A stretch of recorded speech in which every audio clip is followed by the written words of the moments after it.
Growth Hacks Hackshop, talking about sales. This is something that, you know, I've known Jeff probably about 4 or 5 years now. And Jeff has literally written the book on sales, and we'll make sure that we've got a link to this and everything. But personally, you know, Jeff doesn't know I'm going to say this, but I'll give a shout out. I mean, this is something, you know, I don't think of myself as a salesman, but at the heart of every business, you have to sell. If you don't sell, you're not going to have revenue. You don't have revenue, you're not going to be able to pay your people. You're not going to have profit and net income for you to be able to do what you do. But really to be able to, when I first moved here, so I moved from North Carolina. So the bank was new to this town. I was new to this town. And really to be able to just slug through getting your name out, finding the niche, finding the type of client that you serve best and gets the most value out of you, is so critical. And Jeff, I've reread Jeff's book here a couple months ago, and Jeff, I've got to, so this year's been a crazy year with me dealing with PPP and helping out with that. So I've been kind of doing two different things, but this book really did allow me to focus in and to say, okay, let me focus and reacquire who my best client is and how do I best serve them. So I'm really super excited to be able to talk with you and pick your brain on this. And if for anyone that is struggling with sales, or, you know, just doesn't want to, you know, doesn't know how to take that next level up, that's why we've got Jeff here to join us. So I'll just, you know, that's probably the best introduction I can give, but also, you know, this is a man that has led multiple companies and multiple sales teams. I mean, I don't know if you've done the math, Jeff, but I think you probably, just by us talking, there's probably hundreds of millions of dollars of total product in your career that you've led, that you've sold and helped people lead. So that's pretty amazing. So without further ado, I'll turn it over to Jeff. Thank you again so much for joining us with your wisdom throughout this time. If you've got questions, you can put them in the chat, or we'll have a couple times throughout this hour to reach out. So I'll shut up. You didn't come here to see me. You came here to see Jeff, but thanks so much. Yeah, thank you very much, Greg. Good lead in. I appreciate the opportunity to visit with everything. Sales is truly my passion. I enjoy doing it. I think it's a profession. What I did today, I hope it doesn't bore people, so I want people to be interactive, but I put it all in writing so I make sure that I cover the process properly. And what I did is basically summarize the book that Greg was talking about. But feel free, if you have questions, whatever, that's what I'm here for, to help you guys. So you have questions, and basically this is based on knowledge of me being able to start new businesses, grow them, and things that I've learned, and a few of the scars that I've got along the way. So anyway, I'm gonna share my screen with everybody, and then we'll start out. And that way you can get rid of this this bald head. one second here, guys.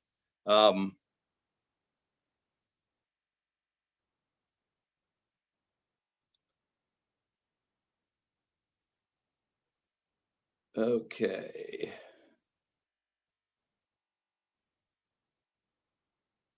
I don't see the icon, Greg, for screen sharing. It's usually at the bottom here. You still with me? Chris, yeah, let's see. Screen share. Or maybe he has to give me the screen. You should have it, just because I made you a co-host. So you should have it, but I'll allow multiple participants. Let's see if we can do that. Yeah, let's try that. You would think that we'd be Zoom masters by now. Yeah. I've come to realize that, you know, you can't get complacent with Zoom, and now, I mean, Zoom is, you're gonna have to rewrite the book, Jeff. You know, how to sell over Zoom, because that's becoming prevalent. But I also see a lot of people are saying, no, I'd rather see you in person now. So okay, can everybody see it now? That's perfect. Yes, sir. Okay, let me get into presentation mode, and we'll be good to go.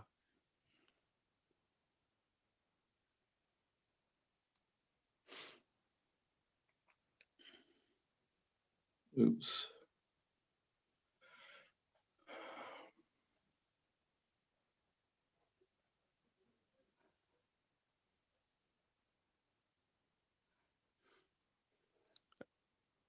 There you go. I think it's down at the bottom. Yeah, the problem is I've got that line in front of me. Now I've got the screen sharing line, but I can't get to the presentation mode because that's there. Then we go up to the top to view. Yeah, there you go. Go old school, right? Yeah.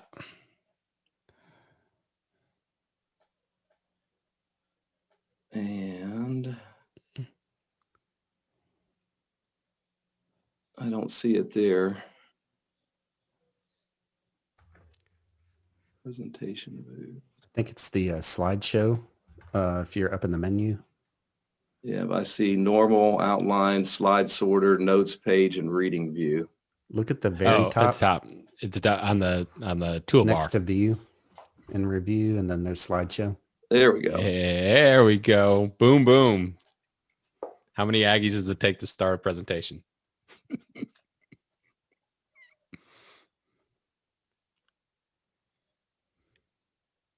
And it still didn't do it. Go up at the top from beginning or from current slide to the left.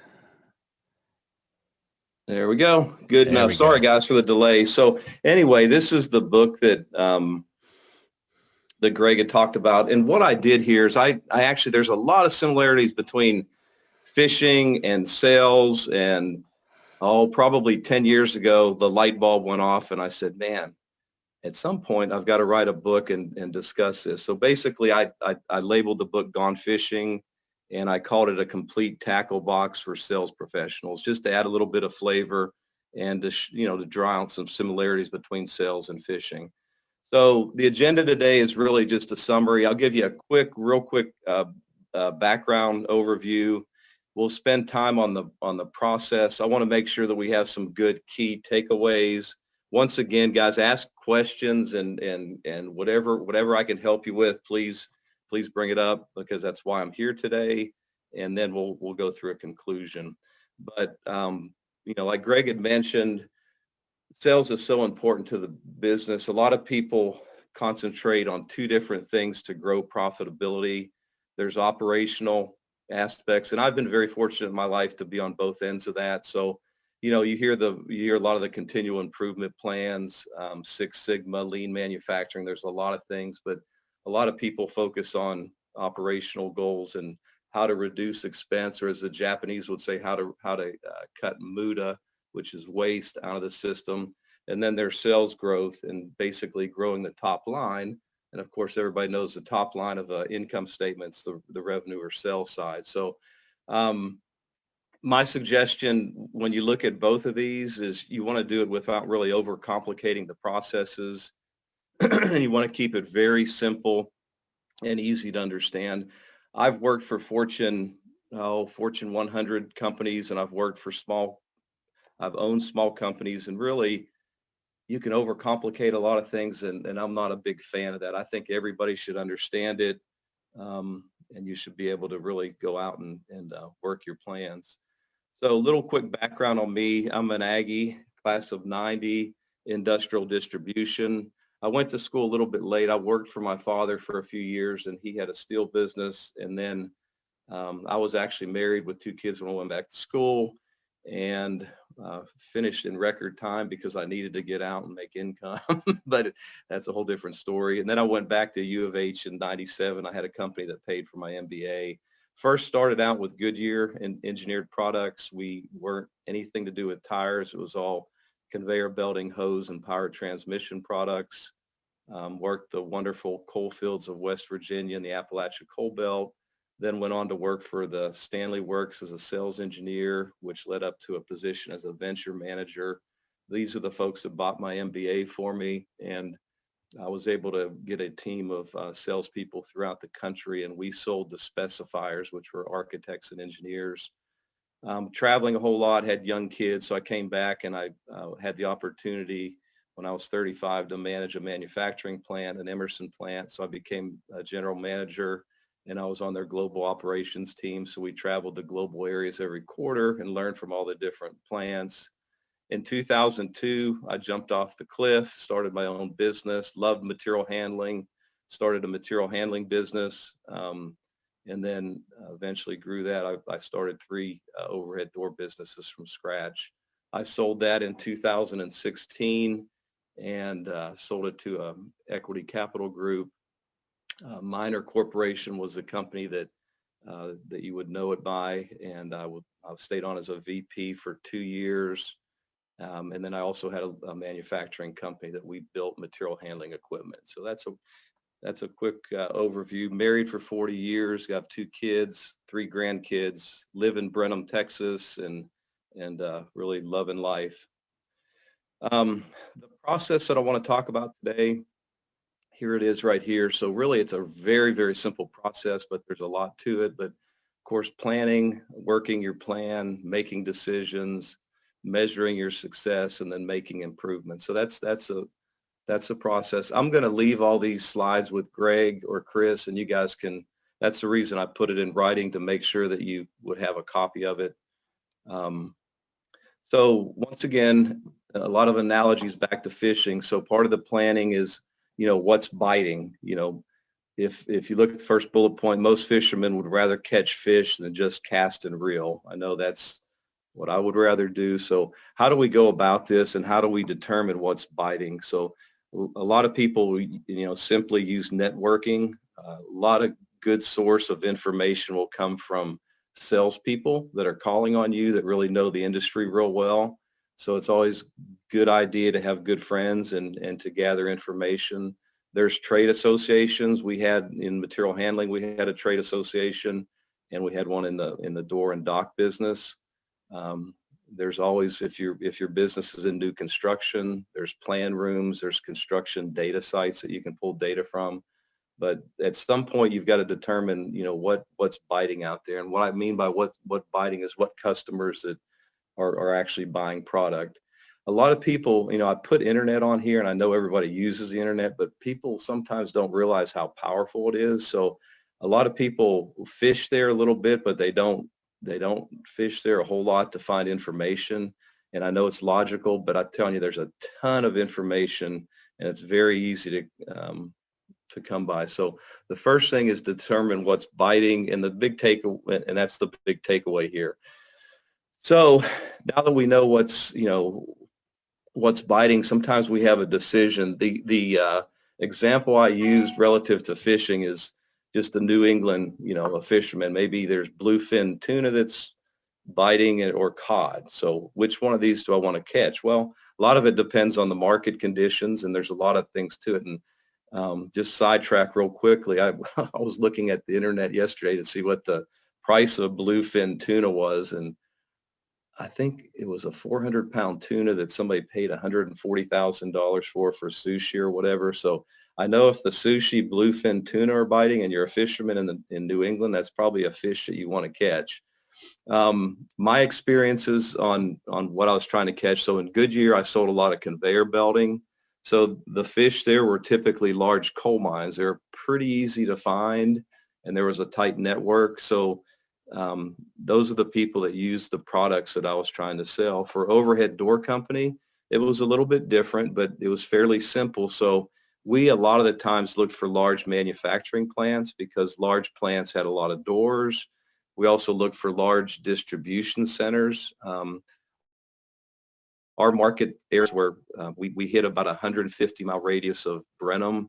We had a branch in Corpus Christi and a branch in College Station. So and we were very good in commercial business. And then with fire stations, of course, firemen like their doors to operate, and they like them to operate quickly. So we went a step further with this. So the things for fire stations is we got very well acquainted with architects who were dealing specifically with fire stations, because of course the architect is designing the entire facility, and they have to know a whole lot about the building, and typically doors can be a little bit different. So we formed relationships, and we formed them whereas we would actually know the stations that were coming up. And at one point we were actually called out on a lot of the architectural specs, which meant that we got to the fishing hole a lot earlier, because we were referenced in the specs, meaning that we knew how to put the doors in, and we knew how to make it work. So that was a really nice thing to do. So one of the things,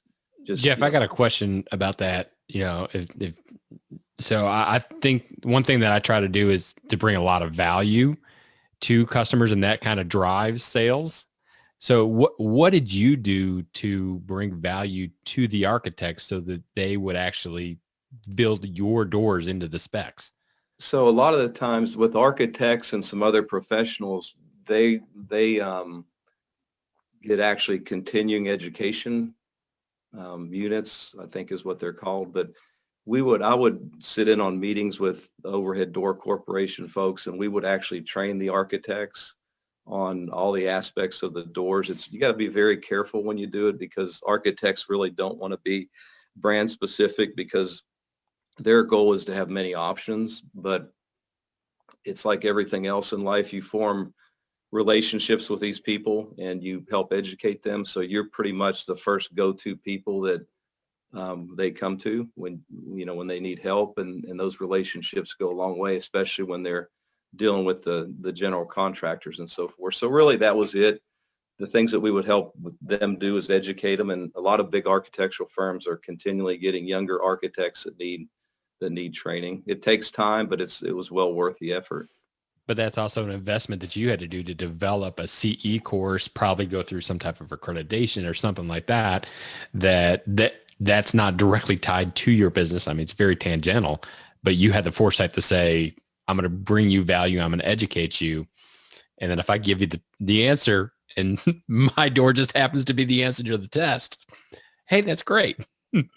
Yeah, and it's something that's very difficult, and I don't want to digress too far, but you asked a very good question. When I was with the Stanley Works, I became a venture manager, and what I did is I sold 3 of their different product lines: material handling equipment, their hardware line, and their doors, like their entry doors. And we would go out in front of architects and engineers, and we would do that function. So I had people all across the U.S. that reported to me. But I never forget, I was a young guy. I was sitting in New Britain, Connecticut at corporate. I was with John Trainey, who was the CEO of the Stanley Works, who worked for Jack Welch. And I was sitting at one end of a conference table, and I almost needed binoculars to see the people at the other end of the conference table. And I was sitting there with the CFO, who I'd only seen before on the back of an annual report. And the CFO asked me, he said, "Jeff, what's the return on investment on your venture?" And I had to be completely honest with them. I said, "I really don't. I can't tell you. I can tell you it's the right thing to do, and I can tell you that it's a pull-through approach, that you're going to get your spec out to people that are putting products in, but I can't tell you what the value is." And luckily, I had the CEO on my side. He said, and he knew I was young, and he knew I was a little bit nervous. He said, "It's just the right thing to do." He's an old Brooklyn boy, so we did it. But it's the point being, it's very difficult sometimes to know that it's the right thing to do, and I can't tell you it brings this much dollars to it, but it does. So some of those decisions are tough to make, especially in the sales world. Okay. Does that answer your question, Greg? That's perfect. And just so that we're just a real quick time check, we've got about 25 minutes or so left. Yeah, very good. Thanks. Okay. And where do we go fishing? The big thing on this point, guys, and I know that this is very simple, but as you grow, people typically they want to conquer a whole lot, but you can't forget who got you there. That's the only point of this slide, is don't forget your customer base. So always remember to maintain and grow, because the maintenance piece of it is who pays the bill. So very, very important. So fishing gear, in my opinion, is extremely important. I won't go through all this, but how many times have you seen a sales guy come up and they're missing a pen or paper, or their computer won't work or whatever? And you just have to make sure you're prepared, because sometimes if you're visiting a new person, you get a very short period of time to come across, and image is everything. So the point of this slide is just make sure you bring the right gear. I think I put a bullet point in here, is it would be like bringing you don't want to bring a bamboo pole to a deep sea fishing trip. You just have to be prepared. It was real difficult for me. I was based out of Charleston, West Virginia. I probably went underground in coal mines once a week. So we'd go 10 miles back one way and 5 miles back another way. And I would help them solve problems with conveyor belt that they would use to get their coal out of the ground. But guess what? My next stop was with an industrial distributor And so I was underground. I had to put a suit on, a jumpsuit type thing, hard hat, metatarsal boots, and then in 2 hours I'm at a distributorship talking to the principal. So I had to change clothes. So you just have to be prepared is a point here. And then always remember, people usually are visual. They like to see things. They like samples and things like that. So, so right now, we're at the fishing hole. So we know, where the fish are. The key thing here that I've made the mistake many a times, and I'm sure everybody on this call has, is always remember to ask who your decision makers are. So you may be talking to a facilities manager, an engineer, whomever it would be. And sometimes the person who makes the decision isn't even in the room. So I got to the point as I started to lose my hair, I guess, got a little more mature, as I would always ask the question, I try to be as polite as I can, as, besides yourself, who will be involved in the decision-making process. So important. So basically you want to know who signs that appropriations request and all the key people. And also I put a takeaway on here. Always remember, you have value. Your knowledge, your problem solving skills, everything you've done, it's the customer's best interest to form supply chain relationships, but also it's their best interest to find people that can solve their problems, because ultimately you save them money. So a lot of, and especially younger people just getting the profession, they forget, they get beat up with price and they just cave. But always remember, I don't know if you're worth 2% or 10%, but every good salesperson that's trained has a value there. So always remember that and don't lose sight of that. And if a customer comes up and says, well, you're 2% high, and my answer would be, well, what am I worth? We've helped you get to this point. It's not really cocky if you can back it up. And then the other thing here, guys, is just, you got to make sure you're working your plan. So one of the things that I would say to my people all the time, and it's very simple, is plan your work and work your plan. So my father taught me, and it's just a very simple thing, but plan it, do it well, and then make sure you work your plan. Allow a little bit of flexibility, because things change. And then just always remember, on the sales side of it, it's a numbers game. And also the other thing that's real important is just quality. So, somebody says, hey, we want to make so many sales calls. Well, that's true. You want to make sales calls. You want to get your name out, but always make sure they're as good as you can. Nobody likes cold calls, but sometimes you can do well there. So the key takeaway for me here is, as you work your plan, is just remember, God gave you 2 ears and 1 mouth for a reason. I've got a chapter in the book that's called Balancing the Ear Equation, which means listen, listen, listen. Some of my best salespeople that have worked for me are very quiet people. You wouldn't even, if you met them, you'd say they're not salespeople, but they listened very well and they followed up very, very well. And then, you always have to make decisions throughout the process. So the fish aren't biting, meaning that you're not getting sales. So what do you do? So you have to go back and kind of regroup. The big takeaway here is don't quit. If you take that bait out of the water, you're never going to catch fish. So sometimes you're just maybe fishing in the wrong spot. Maybe it's spawning season and you're fishing out in the deep water and they're all around the edge. Maybe you're going towards a different industry, but just don't quit. Always, sales is tough for some people, but it's always, typically there's a high rejection rate. But the key here is always to keep the confidence and remember that you have a value, And the other thing to remember is sell solutions. What I would always do with presentation titles, if I was going to go present to a customer, I have an example here on the material handling side. Maybe I was selling them a whole warehouse full of racking. So I could have titled this Storage Rack Proposal or Warehouse Space Optimization Project. Well, I'm going to go for number 2 because there's a whole lot more value, and that number 2 is relative to a solution. So that's what I'm going after, because a lot of times when you send this and you're going to have to email things and it goes to your finance department and so forth, what looks better? Well, wow, we're going to optimize space, we're going to save money, blah, blah, blah. So always remember, the way you word things too are very, very important when you start selling solutions.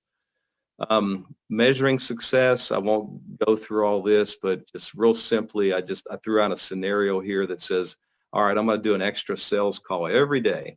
So instead of 20 a week, I'm doing 25.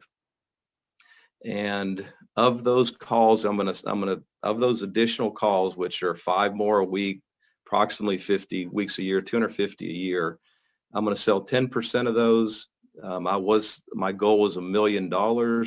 So I'm selling 10% more. My average unit price of a sale is 15 grand. So I've just sold 375,000 more in sales. So I've had almost a 38% increase in sales by just really basically making one more call a day. So remember, it is a numbers game. A lot of people don't like cold calling, but if you have extra time, I guarantee you're gonna get some value out of it. And the good thing about most salespeople is typically it's relative to their performance. So and it's a direct report card that comes in to them as a commission or a business as gross profit margin. Measuring success, I would highly recommend. In my entire life, I did this every week with my salespeople, and we would report. We would have a sales goal for the year. We would look at where the sales were year to date. We'd look at our backlog, which was basically business that was booked and would ship, in the fiscal year.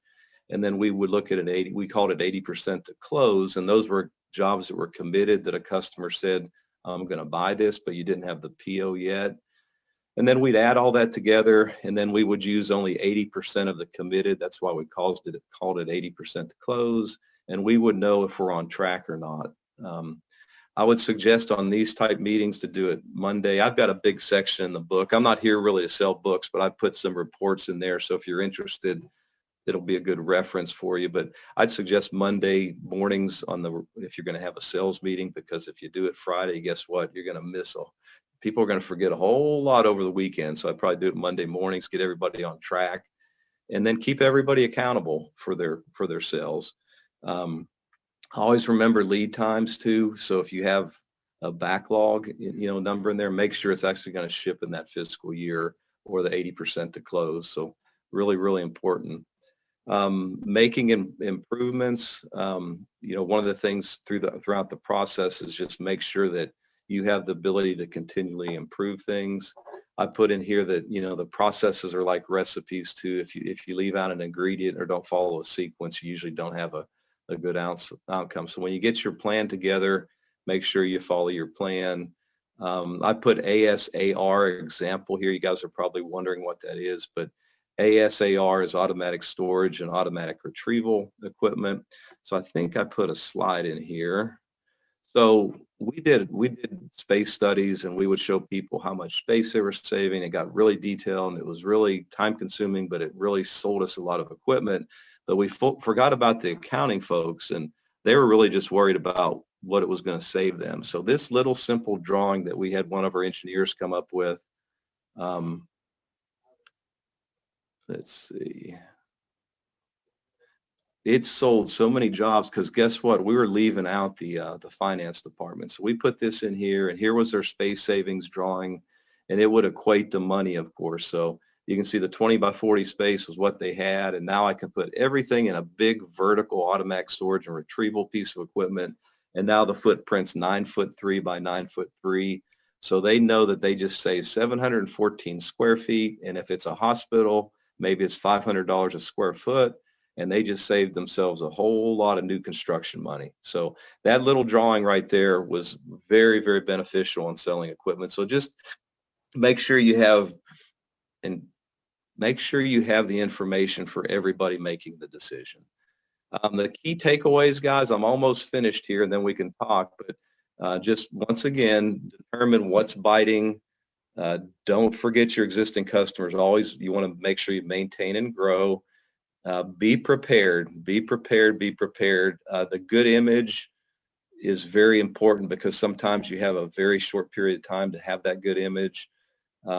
Most important part of success is planning and time management, in my opinion. So always make sure you spend your time there. Remember that you personally add value and it's worth something.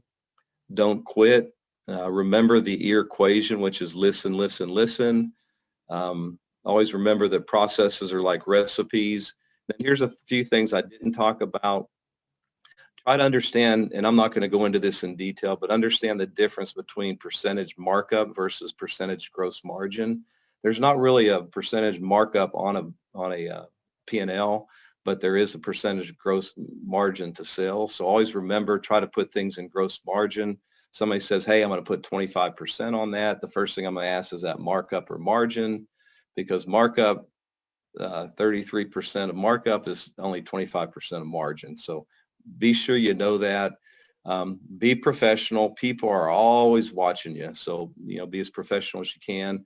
Remember that customers buy benefits. They don't, of course, we know some of them will buy on price with commodities, but people will buy benefits. One of my favorite sayings is can't, never, could. If you hear somebody say they can't do something, they're shot in the foot right there. Very, very important to know you can do it if you set your mind to it. And then this last one, how many times do you have people that tell you are going to do something and they don't do it? My wife and I had a discussion a few weeks ago, and I said, Lori, what do you think? And she said, it's over 50%. People tell me they're going to do something, they never do it. So just think, by simply doing that, how much more you can get out in front of it by actually telling somebody, hey, I'm going to send you this quote tomorrow, or I'm going to do this, and you actually do it. I mean, that puts you ahead of 50% of the group at least.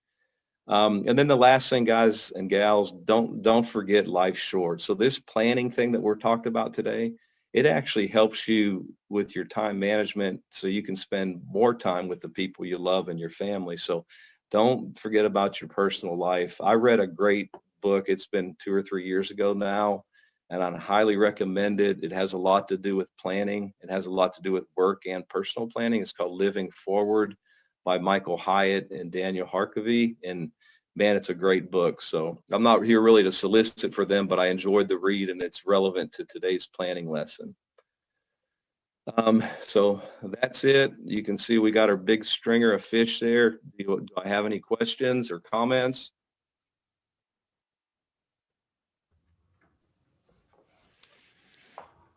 Sure, I'll go first. This is Patrick. Yes, sir. Hi, Jeff. Thank you for doing this. Thank you, Greg and Chris, for putting it on. Jeff, what are you doing now? Clearly you're talented and have a great, resume. I noticed you said that you had sold a business. I doubt that you've retired. Very good. Yeah, I haven't. I think I've got a little bit of ADD, at least my wife claims I do. So I'd like to stay busy. So right now, I had a non-compete with Minor. So of course I don't sell material handling equipment or doors and dock equipment anymore. But I reached out to a company that actually sells big waste processing equipment, which is a very interesting business, because can you imagine in today's world how that business is going to continue to grow with all the green stuff that's going on. So I've been working with them for about 1.5 years. They just got bought by Equity Capital. They've struggled with actually the sales piece of their business because they're very engineering centric. So it was almost a perfect match for me. I'm helping them get a lot of their sales things in line. Their president of the company, the owner, loved the book that I wrote. It's very simple, but it's to the point. And so that's what I'm doing. I don't know what will happen now since they just got purchased. And I'll be honest with you, I don't know how far I'm going to take that, but it's been a good ride and I've enjoyed doing that. But good question. So I've got a question, Jeff.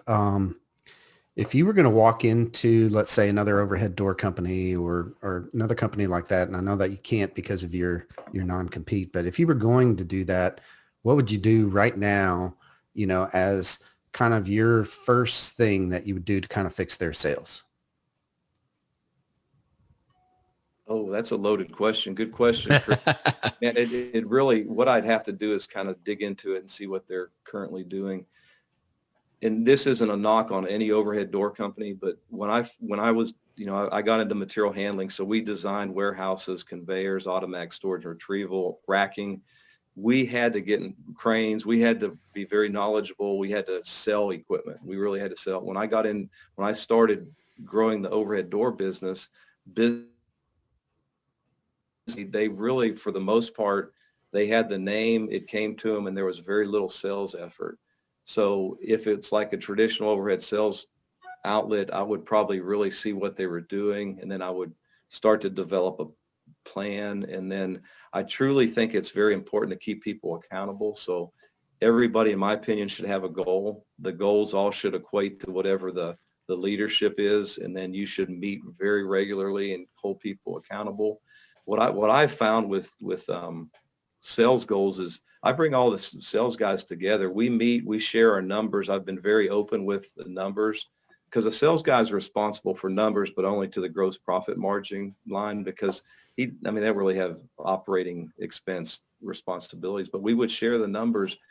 And if their numbers aren't good for a week or two, they struggle with explaining that. But what happens is all the other people get involved and said, hey, have you tried this? Are you looking at this? So it really helps. So that's a long way around answering your question, Chris, but I'd probably dig into it and see, what I can do, and then put goals and so forth together for people. And then training, I put together an ESS group training, which sounds crazy because we're more of a distributor, but our manufacturers had very little training, and it was very important for our people to be well trained.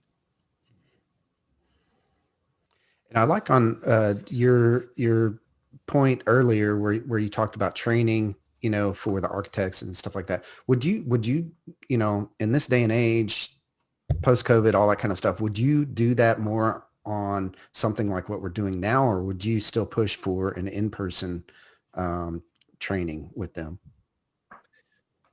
Wow, that's another very good question. I don't know how it's all going to roll. I think you're going to see more Zoom meetings because it's very efficient, and you don't have people traveling back and forth as much as you do. I'm old school, where I like to actually be in a meeting and sit down with people, because I like to really understand. You can get a lot out of body language with people and see if they're paying attention or if they're interested and so forth. So to me, it's old school. I'd like to get in front of them as much as I can. But if I had a crystal ball, I would say there's going to be a lot more Zoom type meetings, just because the expense and people are trying to get back on their feet and so forth. Awesome.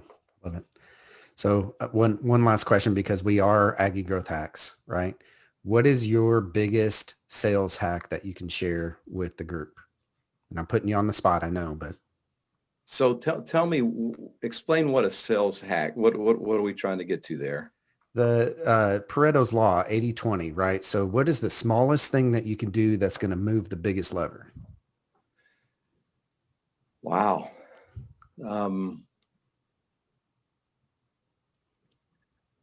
I would say it goes back to time management and filling that week up with, God, we only have so much time in the week. And if we can plan our time out, I think it has a huge impact on your success. You see a lot of people that shoot from the hip. I don't know how many you guys see people just wander indoors, and heck, the people they're trying to visit with aren't even there. You know what I mean? So they're wasting gas or wasting time. So I just think the planning piece and the time management, even if you have a 50% plan, of course, it's better than a zero plan. So back to the old, plan your work and work your plan would be the biggie. Love it. Or to put it in your terms, Chris, this is block and tackle, baby. Block and tackle, block and tackle. That's right. Block and tackle that time. Block it out and then tackle it when it gets there. Yep. All right. Love it. Love it. Thanks so much, Jeff. Are there any other questions from anyone? Well, yeah, I'll make a couple of comments here. That Jeff, I really appreciate you taking the time to do this. Sales to me have always been up there at the top, because if I'm not bringing it in, I don't have any money to pay anybody with. But I do, the part about the listen part is so important about going to the customer. And we looked at it like identifying what the pain points were for that customer. Because if I can't if I can't figure out what your pain points are, that I can't provide you something to fix it, then I don't need to be wasting my time trying to sell you something, because you're not going to buy it anyway, because you don't have that pain that I need to fix for you, And then the other part of that was about measuring. We always had that saying about you get what you inspect, not what you expect. Yeah. And so if you don't have that measurement there to be able to go, because it just kind of keeps people going on the right path and knowing that somebody's just taking a look, even though they might be self-motivated, which I hope that they are, moving in the right direction. But it also just gives them that opportunity to make that little extra push. Yeah, but I do appreciate you doing that. Yeah, very, very good comments. I agree. And, the big thing too is people, you always have to remember people buy the benefits. So they're, it's what's in it for them, can get to that. And ultimately it comes down to money, but for them in savings and so forth. But yeah, that's good, really good comments. Thank you, Don. Yeah. Any other questions? Is there time for one more? Yes. Okay, thanks, Greg. Jeff, trade shows have always been a big part of my experience in the industry. I've been in animal health for over 20 years. Basically a pharmaceutical rep that calls on veterinarians. I worked for Novartis, big, huge conglomerate company. I worked for small companies. Now that I'm a business owner, I have a hard time justifying the cost of a trade show to my investors. They ask, what are you getting out of this? What's the return on investment? Nothing replaces that face-to-face opportunity with a customer. With COVID, starting last year, we basically gave up on trying to go into vet hospitals because you weren't welcome in the first place. And two, wearing a mask is really difficult to convey your personality and to exchange a smile. And I just don't like it. And I've been against it, and I've fought the masks the entire time, and I got kicked out of the Starbucks and everything else. But with these trade shows, the booth for a 10 by 10 in our industry is about $3,500. Then you've got travel costs. You need at least 2 people in the booth so that you can get out and go to the bathroom or go to lunch. So you've got to double those travel costs, hotel rooms, meals. It's a $5,000 thing all in for us to go to a show, even if it's in Texas and we can drive. So I have this fear of missing out when the trade show opens up and they say, reserve your booth today for the best locations and put your deposit down. Coming from my sales background, I say yes to like every opportunity that comes, every marketing, every ad spend that, what happens in the end of the year is that we overspend and our financials don't look very good. So what is your opinion of trade shows and justifying, or we really can't justify the return on investment because they don't shop anymore at a trade show. They just gather trinkets, they gather literature. You might pick up a few new customers, but we really don't write any orders. And we used to write, back in the old days in Las Vegas, we would write more business in the booth to cover the cost of being at the show. So good question, Patrick. In my opinion, trade shows are about 20 years past their time. 30 years ago or so, I think trade shows were good. They, buyers would come there and people would really come there for a purpose to buy equipment. And I'm not saying they don't anymore, but from my opinion, with the International Door Show that I go to and the Material Handling Equipment Distributors Association, where they would have a big show in Chicago and one would be in Vegas. It's a lot of trinket folks. And what I would try to do is I would just try to set up meetings with all my key suppliers and use my time and look for new product lines and so forth, because to me, it wasn't about gaining customers. It was for me gaining more knowledge. And that's what I got out of it. But as far as a trade show for truly sales perspectives, I think it's way down. I think it's way too expensive. And, they keep going down. But the ones I've been to in the last 15 years or so, like you say, they want a pen, an eraser or whatever. And so I'm not a big fan anymore. Yeah, I agree. So without the face-to-face in clinic, and then without the trade show, I'm struggling to find a way to connect to that customer for even a 10, 15-minute consult.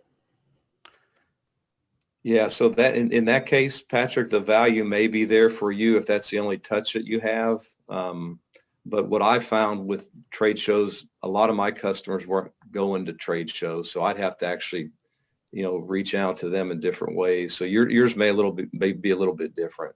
Yeah. Okay. Thank you. And Yep. can I offer something up? And this is true hack type stuff here. And this is more along the lines of marketing versus sales, is that, and we do this for a client that is a manufacturer that they pre-COVID, they spent a lot of money on going to those trade shows, you know? So what we do for them is that we actually geo-fence that trade show with Facebook ads.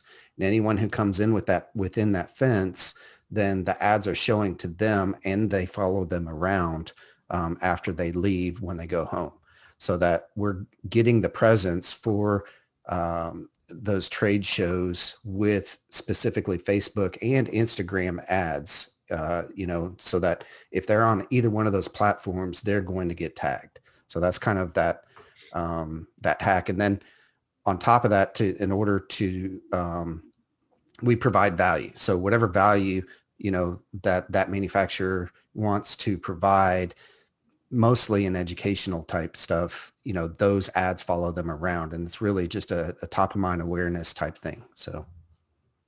Yeah. Hey, and Chris, I know we're running out of time, but one other thing is, like, the International Door Association has a show every 2 years, and I think they've realized that they're getting a lot less people there buying. So what they've done is incorporated training for the technicians, and they put different certifications, so they would bring different people to the shows. And also it was really good for our technicians to see new equipment and so forth. So I think they're trying to make it more valuable, but as far as customers go, in my opinion, you see a lot less at trade shows. All right. I think that wraps us up here. Jeff, thank you so very much for sharing your time with us and sharing your knowledge. I know that, you know, and if you haven't had a chance, y'all, whether you're watching this, because this is being recorded right now, if you're watching this later down the road, go and get Jeff's book, Gone Fishing. Look for Jeff Ross. Is that on Amazon, Jeff? I don't have it on Amazon. I'm just getting it out, but I'll send a link out so you guys have that information. I was just looking at it. It's $29.97, and I will offer you guys a deal if you are interested in it. I'll make it, let's say, $22. How's that sound? If you guys, that's a hack special. There you go, man. right. How can people get in touch with you, Jeff?